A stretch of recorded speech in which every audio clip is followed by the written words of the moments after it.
Duke Ryan still hasn't been able to come to his senses. He couldn't understand how he had been defeated.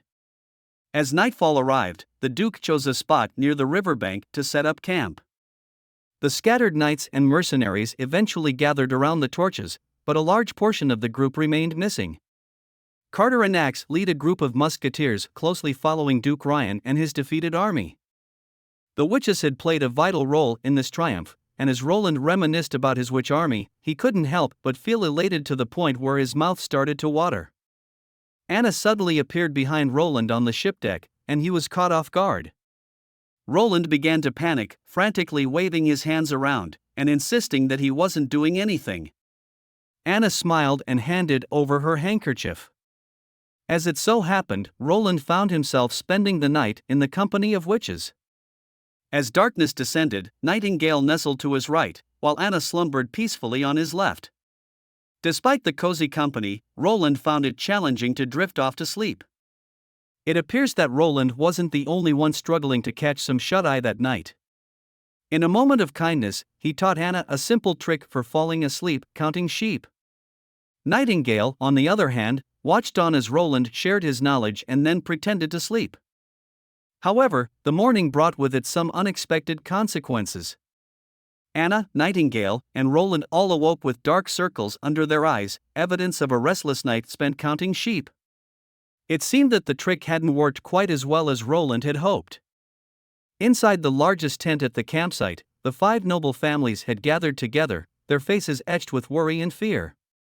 All eyes were fixed on Duke Ryan, who appeared equally troubled and pale-faced. The atmosphere in the tent was tense, with a sense of unease hanging heavily in the air.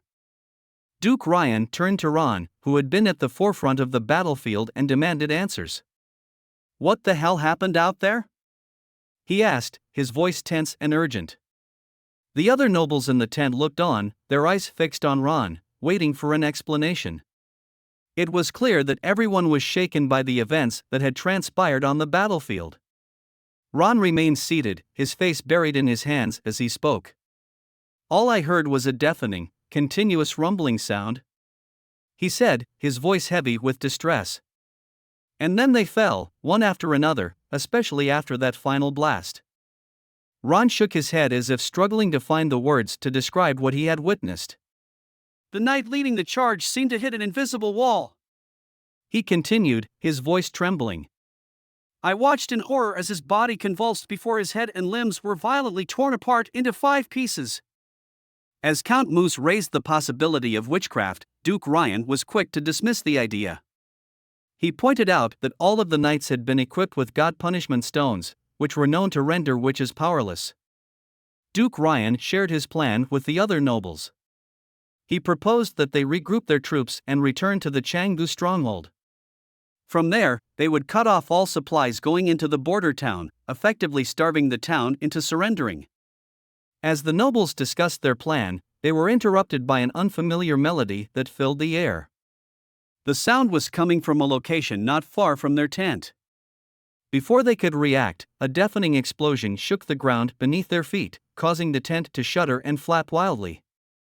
As Duke Ryan rushed out of the tent, he saw that everyone was running in panic. The ground shook with the force of the explosion, and dirt and blood sprayed through the air.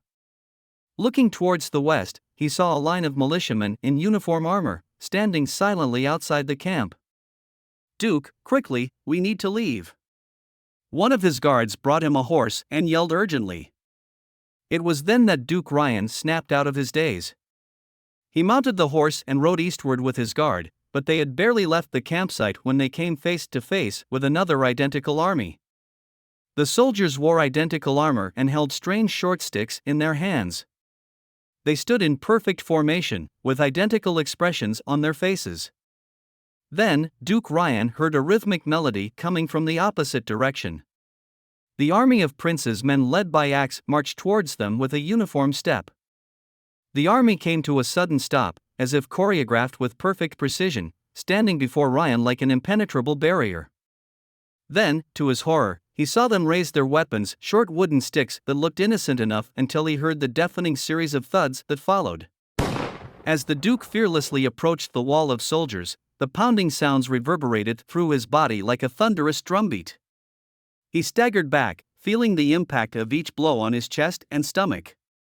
Suddenly, a paralyzing weakness consumed him, causing his body to convulse and collapse off his horse. Despite his valiant efforts to speak, no words escaped his lips. His throat burned with a thick, sweet, and bloody fluid, leaving him gasping for air. In the end, darkness took him, enveloping him in an eerie silence. After the successful assassination of Duke Ryan, Roland and his men made their way towards the Canggu stronghold.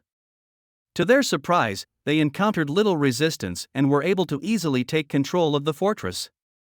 Now came the most exciting part, the looting process. The group meticulously searched through every nook and cranny of the castle, pillaging everything in their path. As they approached the treasure room, their hearts raced with anticipation. Inside, they found stacks upon stacks of gleaming gold, a treasure trove beyond their wildest dreams.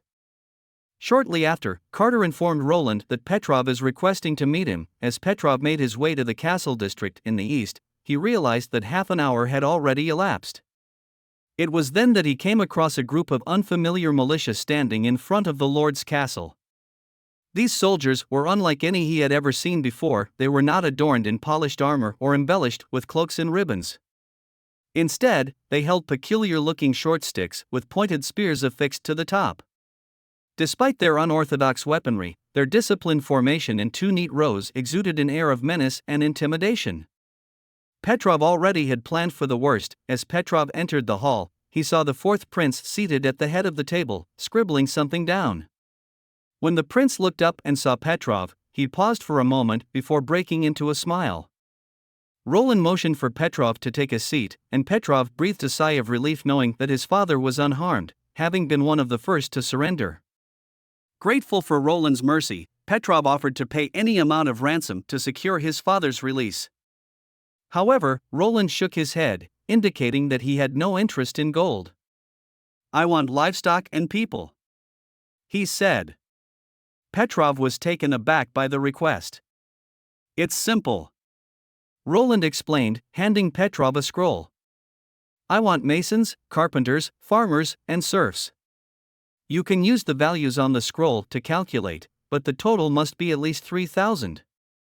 He smiled slyly.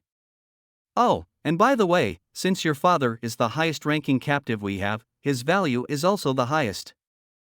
Petrov couldn't believe what he was hearing. He had expected Roland to demand a hefty ransom, but instead, he was asking for laborers and peasants. Petrov's eyes widened at the sheer amount of livestock and people Roland demanded as ransom. He quickly calculated in his head that the requested value of 3,000 meant he would need to provide either 1,000 cattle or 300 skilled masons to secure his father's release.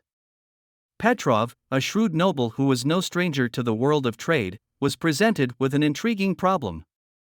He was given a limited number of cows and stonemasons, and tasked with finding the optimal solution to meet a target of 3,000 points while keeping costs to a minimum. The challenge was not an easy one. The various combinations of cows and stonemasons available presented countless possibilities, and finding the best one would require careful analysis and calculation. Roland held up one finger, indicating that he is only willing to give Petrov 1 day to make the calculation, and a week to arrange since Roland will only be staying here for less than a week. Petrov pondered about the time frame, but suddenly the prince's words shocked him. Did the prince say he is leaving? Petrov's mind started racing. He knew for a fact that Duke Ryan have fallen in battle, and the stronghold now belonged to the prince. Why would he want to leave? Was this magnificent fortress not good enough for him? But no, that wasn't the point. The real issue was, if the prince left, who would manage this grand city? Petrov's mind raced with questions and concerns. He couldn't believe the prince would just abandon his newfound stronghold and all the opportunities it presented. Surely there was more to the story than what was on the surface. And yet, the reality remained, if the prince left, there would be chaos in the stronghold. Petrov couldn't let that happen. He had to find a way to convince the prince to stay, or at the very least, to appoint someone who could manage the city in his absence. Suddenly, a thought sprang to Petrov's mind, one that he knew he couldn't suppress any longer. "Your Highness," Petrov swallowed hard and whispered. May I ask, does redeeming the Changji stronghold also have a numerical value? Roland gazed at Petrov with a keen interest and suddenly burst into laughter. You're the first person to ask me that question in such a way, he said, taking a sip of his drink and speaking in a relaxed tone. Roland is not asking for a ransom, but rather, what he called agency fees. Every month, Roland will be demanding 30% of taxable income from the Changji stronghold, and 1,000 value of resources, and the rest will belong to the agent. This was a once-in-a-lifetime opportunity for Petrov, and he was determined not to let it slip away. Before Roland allowed Petrov to respond, he asked what Petrov would do to those who opposed him, what his estimate was for monthly tax income, what his plans and measures were for developing trade and commerce, and how he could guarantee a value of 1,000 resources. Petrov racked his brain to answer each question in this series, while the expression on His Highness' face grew increasingly satisfied. Finally, he clapped his hands and said, Well done, that will be all for today. Once you have determined the ransom amount of 3,000, you may come and redeem the count. Rest assured, I will take good care of him during these days. After the questions, Petrov's brain was fried, and Carter helped him leave the room. Roland looked at Nightingale, who had just appeared beside him. Well, he's telling the truth for the most part, she shrugged. Roland was surprised to find such talent. He thought all of the nobles only knew how to fight on horses. He found the name of Petrov Helmon on the list and lightly circled it with a quill pen. He leaned back in his chair, and Nightingale came up behind him and voluntarily began to massage his shoulders with her hands. Your Highness, are you really only staying here for a week? Nightingale asked. What's the matter? Roland closed his eyes and enjoyed the tingling sensation in his shoulders. Isn't this the largest city in the western region? She whispered. Don't you want to stay in this more prosperous place compared to the border town? Roland's smile widened as he considered the question. He knew the power dynamics at play within the Changgu stronghold were complex, making it difficult for him to effect any major changes. However, that wasn't the real reason he had chosen to focus his efforts elsewhere. As Roland thoughtfully gazed off into the distance, he reflected on the fact that the church had deeply influenced the people of the stronghold, making it difficult for them to accept witches. His vision was to create a haven where witches could freely walk on the streets and live like normal people, and he knew that only the border town could achieve that. With a nod of agreement, Nightingale chimed in. You've kept your promise, Your Highness. Nightingale suddenly turned her back and patted her chest, as if she is preparing for something. She could feel her heart pounding, and Roland was taken aback by Nightingale's sudden action. He had been so focused on his paperwork that he had not noticed her approach. Before he could react, she had pulled him closer and given him a quick kiss on the lips. Roland felt his face grow warm as Nightingale disappeared into thin air, leaving him alone and stunned in his seat. Roland was about to take a nap when the castle welcomed a special guest, the high priest Taylor of the Changgu Stronghold Church. Roland instantly lost his drowsiness but still had a light blush on his cheeks from the earlier incident. The high priest Taylor is a middle-aged man who wears a white and blue ceremonial robe typical of the church. He is around 40 years old, and both his attire and appearance are immaculate. His manner of speaking and behavior resemble those of a courteous and refined nobleman. After Taylor bowed in greeting, Roland invited him to take a seat and instructed his attendant to serve tea. With a smile on his face, Taylor congratulated Roland on becoming the ruler of the western border and appeared unfazed by Duke Ryan's demise, showing little interest in who holds power. In his defense, the church seldom interferes in secular affairs. Roland then got straight to the point and asked about the purpose of Taylor's visit. Taylor had come to both congratulate Roland and offer his cooperation. He had offered to lend a hand in expanding Roland's territory and influence. Roland's expression turned into a frown. Didn't you just say that the church rarely intervenes in secular disputes? The high priest replied calmly, rarely intervening doesn't mean never interfering. The ongoing conflict between Garcia and Timothy has made the lives of the southern residents miserable. As long as you can provide your people with stability and peace, the church will recognize you as a worthy and respected ruler. Roland was taken aback for a moment, realizing that Taylor's offer to help expand his territory and influence was a veiled attempt to support his claim to the throne. The high priest seemed to possess a great deal of knowledge about Roland and the border town. He commended Roland's bravery in defending the town and protecting his people.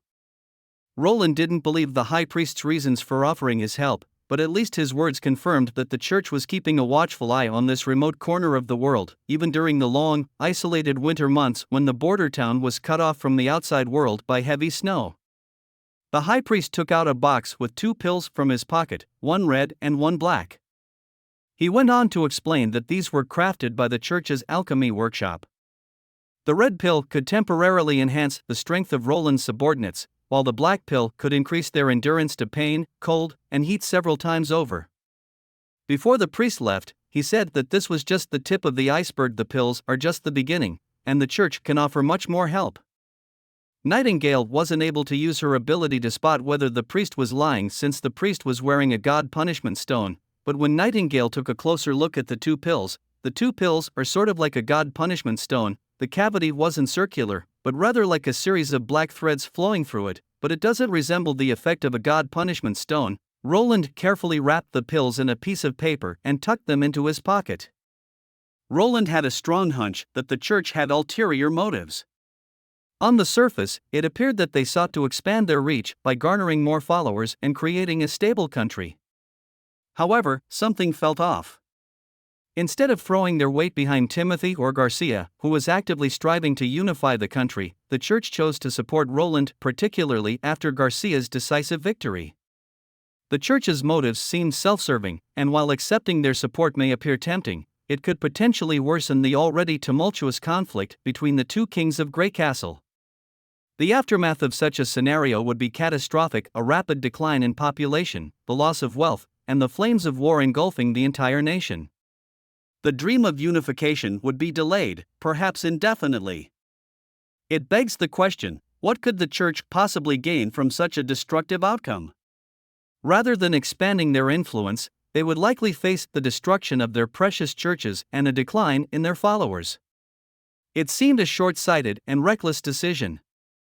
Roland had finally emptied the castle and fortress library, and he set out on his journey home aboard the little town. Roland had assigned Petrov's family to be in charge of the Changji stronghold. As Roland approached the border town along the Redwater River, the scenery on both sides of the river had changed. On the opposite side of the town, many people were busy working. Judging by their attire, they were likely the serfs who had been sent ahead to the border town. On the side closer to the endless mountains, many makeshift wooden sheds had been built. Roland guessed that these were the homes of the serfs' families. These people had been bound to the land for generations, and even their children were born into serfdom. With little hope, most lived numbly, driven not by a genuine desire to work but by the whip and chains of their masters. Undoubtedly, slavery was an enemy of industrialized production and a system that had to be abolished. However, Roland had no intention of waving his hand and making all of them free citizens. Instead, he aimed to provide a pathway that would offer them a glimmer of hope for upward mobility and the chance to become free citizens. Closing into the shore of the border town, enjoying the last bit of salty ocean breeze, Roland took a deep breath. A very unpleasant odor mixed in the air. Wait for a second, holy shit, it's actually shit. Roland vomited into the ocean and planned the most important changes to the border town. Returning to his office, Roland barked an order while holding a blueprint in his hand. He wanted to construct toilets and bathrooms. Toilet? Carter pondered for a moment. He said that the villagers don't need such facilities, they can just relieve themselves outside. The same goes for the serfs, they usually dispose of their waste into the river, allowing the water to carry it away. Roland realized it would be difficult to explain to them, as this was the norm for the people in this world. Carl took a closer look at the blueprint and asked the purpose of the pool in the back. Roland didn't hesitate and said he need to collect excrement. Both Barav and Carter were shocked to hear that His Highness wants to collect stools for farming. Imagine this, collecting the filthy dumps into buckets, spraying them onto the crops, then having them delivered onto the table where you put them into your mouth. Just thinking about it made the two vomit. The people in this different world have very little knowledge about fertilizers, and the vast majority of them believe that feces are a filthy substance that is only used to disgust others. They have never thought about its potential usefulness. Roland was well aware of the difficulties in using human and animal waste as fertilizer, which is far less convenient than chemical fertilizers. However, he had no clue about chemical industrialization, so he had to resort to using this purely natural organic fertilizer. As Roland drifted off into slumber, Nightingale materialized from the mist and gently tended to his bed, tucking in the sheets and covering his bare arm. She stood by his bedside, silently observing him for a fleeting moment, before tiptoeing across the creaky floorboards and disappearing into the shadows of her own room. "You're still awake?" Nightingale was taken aback to find Wendy seated by the bedside, engrossed in a book. "I'm afraid you'll do something wrong." Wendy glared at her, shooting her a sharp look. "His Highness is not a child. Is it necessary to watch over him until he falls asleep?" Roland had already sent people to spread rumors of a witch organization in the border town. Nightingale want to make sure that no one is there to harm Roland. Nightingale picked up a damp towel and casually wiped her face. She then proceeded to untie the red belt, wrist armor, and clasp of her outfit, before finally taking off the white clothes. This outfit was the prince's latest design. The combination of a white hooded overcoat and a white suit seemed incredibly conspicuous, but he thought it was perfect for an assassin. After carefully hanging up her clothes and smoothing out every crease, Nightingale's alluring curves were enveloped in a light veil, with not a trace of excess flesh visible on her toned abdomen and thighs. "Did you even listen to what I said to you last time?" Wendy sighed. "Veronica, we are witches." "I know, Wendy." Nightingale nodded. "We are witches." Nightingale scooped up some water in her hands, in the reflection. She sees herself, in her heart. She knew that His Highness the Prince will marry a witch, he said it himself, and he didn't lie. She jumped onto the bed, and lifted her slender legs together, flipping her body over to Wendy's side. Nightingale told Wendy about the priest's visit today, and the 2 pills priest Taylor brought in, wondering if Wendy still had any memories about the church. Hearing that the high priest of the church came to visit His Highness and expressed his willingness to support Roland in his bid for the throne. Wendy's tone started shaking, sounding nervously, asking what was Roland's response. Nightingale shook her head and reassured Wendy that Roland had denied the invite. Wendy let out a sigh of relief. Wendy closed her eyes and spoke slowly. She recalled the memories she had in the church. She lived in a monastery located in the old holy city. The place was surrounded by high walls, and there was no view other than the sky. Her daily activities were limited to the confines of the monastery. Living in the convent, the girls can be divided into 3 categories. Some, like Wendy, were born and raised here and have no knowledge of their origins. Others were taken in from the streets or orphanages by different churches and sent here, and some were sold to the church by their parents. They were taught how to read and write, etiquette, choir, and oratory. Girls of the oratory class are sent out of the monastery once they reach adulthood. During the first few years, the girls would often hear the girls from the choir and etiquette class screaming at night, and Wendy didn't understand what was happening. It wasn't until Wendy moved up to the choir class that she found out that the adults from the church would visit the dormitories at night and take away a few girls from their beds, only to return them in the morning. Sometimes, not all of them would come back. Nightingale had never heard Wendy talk in detail about her experiences in the monastery before, so this was the first time she had heard about these things. Nightingale tightened her lips. She certainly knew what Wendy's words meant. Seeing Wendy terrified by the horrible memories, Nightingale hugged her tightly and comforted her.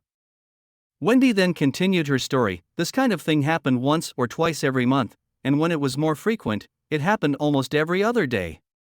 Then one day, Wendy was chosen, Farian. Wendy's teacher dragged her out of the room and took her to a hidden building in a corner of the courtyard. Farian threw her inside and told her to endure it, then locked the door behind her.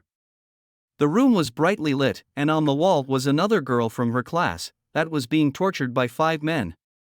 It was clear that these men have done very disturbing things to the girl on the wall. Wendy was visibly scared, her body shaking uncontrollably. She had her back against the wall, watching the 5 men walking towards her. Wendy slammed the door and screamed for help, but no one answered her calls. One of the men grabbed Wendy's hair and slammed her onto the wall, grabbing her neck, and just as he is about to harm Wendy, Wendy heard a loud crunch behind her. The girl suddenly broke free from her shackles and grabbed the neck of the person closest to her, killing him like twisting off a chicken's neck. The other man quickly surrounded her, but it was no use. Even with God punishment stones, she killed them one by one. One of them had his limbs torn apart by her. Before he died, his last words were "super awakening." The guards were drawn by the noise and scream, and rushed into the room. Alongside was Farian. One of the guards drew his sword and swung at the girl. The church's standard armor was like paper in front of her, as she had already pierced through the chest with her bare hands. She then leaped into the air and killed the other guard, then struck a sword into Farian's body. The room was filled with gore and blood. As reinforcement arrived, the girl picked up the weapon of the fallen guards. She also cleaved another guard in half, the blade broken into several pieces. All of the guards were chasing after the girl, and Wendy managed to escape during the chaotic scenes. Wendy then spent the next 2 years homeless, but during a winter, she awakened and became a witch. She heard that the church was burnt down to cover up the incident, and the girl that saved her was not sure of her whereabouts. Nightingale sighed deeply and embraced Wendy. "Now you have us. Sleep, Wendy." Wiping off the tear on Wendy, and hugged her tightly onto her chest.